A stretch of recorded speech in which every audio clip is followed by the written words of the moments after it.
Hi all! ఈ రోజు special నాటుకోడి పుంజుకూర. ఈ రోజు కాదులేండి. సంక్రాంతి రోజు. ఎందుకంటే ఈ వీడియో అప్పటిది. సంక్రాంతికి ఊరెళ్ళినప్పుడు తీసిన వీడియో. నా బద్ధకం వల్ల ఇన్ని రోజులకి ఎడిట్ చేసి అప్‌లోడ్ చేస్తున్నా. పాపం ఈ కోడి సంక్రాంతికి పందెంలో ఓడిపోయి ఇలా దాకలోకొచ్చి పడింది. ఏదైతేనేం ఈ కూర రుచి అదిరిపోయింది. చూసారు కదా! ముక్కల్ని ఇలా నీట్‌గా కడిగి పెట్టుకోవాలి. చూస్తున్నారా? ఇక్కడ మా అమ్మ అల్లం వెల్లుల్లి పేస్ట్ నూరుతుంది. ఈ నూరిన అల్లం వెల్లుల్లి పేస్ట్ ముక్కల్లో యాడ్ చేసి మ్యారినేట్ చేస్తదనమాట. అందుకే ప్రిపరేషన్. ఇప్పుడు ఆ నూరిన అల్లం వెల్లుల్లి పేస్ట్ ఈ ముక్కల్లో వేసేసి, అలాగే స్పైసీకి తగ్గట్టు కారం కూడా వేసేసి, అలాగే కొంచెం పసుపు కూడా వేసేసుకొని మంచిగా కలుపుకోవాలి. ఇక్కడ చూసారా? మా అమ్మ ఇక్కడ ఉప్పు యాడ్ చేయలేదు. ఎందుకంటే ఉప్పు ముందే వేస్తే ముక్క త్వరగా ఉడకదని మా అమ్మ నమ్మకం. అదే నిజమనుకోండి. ఇలా కలుపుకొని పక్కన పెట్టేసుకుందాం. మంచిగా మ్యారినేట్ అవుతుంది. ఈలోపు ఆనియన్స్ కట్ చేసుకొని, మసాలా నూరుకొని రెడీగా ఉందాం కర్రీ కోసం. ఇప్పుడు ఈ ప్లేట్‌లో చూపిస్తున్న మసాలా అంతా నూరుకోవాలి.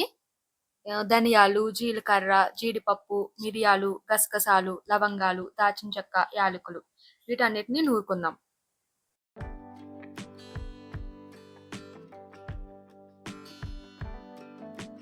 కూరకు కావాల్సిన ఉల్లిపాయలు కూడా కట్ చేసేసుకుంటే కూరకు కావాల్సినవన్నీ రెడీ అయిపోయినట్టే. కర్రీ స్టార్ట్ చేసేద్దాం. ఇప్పుడు కడాయిలో ఆయిల్ వేసుకోవాలి. ఆయిల్ కొంచెం ఎక్కువే పడుతుంది. అలాగే కట్ చేసిన ఆనియన్స్ కూడా వేసేసుకుని ఆనియన్స్ మగ్గే వరకు ఫ్రై చేసుకోవాలి.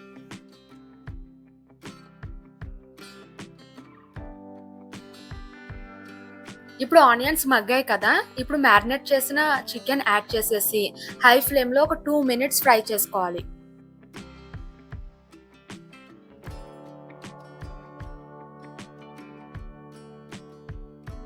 ఇప్పుడు మీడియం ఫ్లేమ్‌లో మూత పెట్టేసి కొంచెం సేపు కుక్ చేసుకోండి. ఇప్పుడు నూరిన మసాలా పేస్ట్, కూరకు సరిపడా ఉప్పు వేసుకుని మంచిగా కలుపుకోవాలి. ఇప్పుడు ముక్కలు ములిగేలా వాటర్ వేసుకుని మూత పెట్టేసి మీడియం ఫ్లేమ్‌లో ముక్క ఉడికే వరకు కుక్ చేసుకోండి.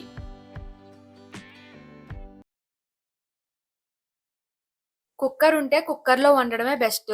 కొంచెం త్వరగా అయిపోతుంది. ఇలా అయితే చాలా టైం పడుతుంది. మా దగ్గర ఆ టైంకి కుక్కర్ లేకపోవడంతో ఇంకిలా వండేసాం. ఆల్మోస్ట్ కర్రీ కుక్ అయిపోయింది. ఇప్పుడు చికెన్ మసాలా వేసుకొని ఒకసారి కలుపుకొని మూత పెట్టేసి ఒక 2 మినిట్స్ కుక్ చేసుకుందాము. చూడ్డానికి త్వరగా అయిపోయినట్టు అనిపిస్తుంది గానీ చాలా సేపు కుక్ అయింది. తెలిసిందే కదా! ఇంక లాస్ట్‌లో కొత్తిమీర వేసేసుకుంటే మన కోడి కూర రెడీ. టేస్ట్ అయితే చాలా బా వచ్చింది. చాలా అంటే చాలా బా వచ్చింది. Super taste.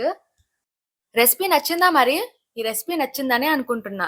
ఒకవేళ నచ్చితే ఒక లైక్ చేసి, కామెంట్ కూడా చేసి, అలాగే షేర్ కూడా చేసేయండి. అలాగే సబ్స్క్రైబ్ కూడా చేసుకోవడం మర్చిపోవద్దు. ఈ రోజుకింతే మళ్ళీ కలుద్దాం.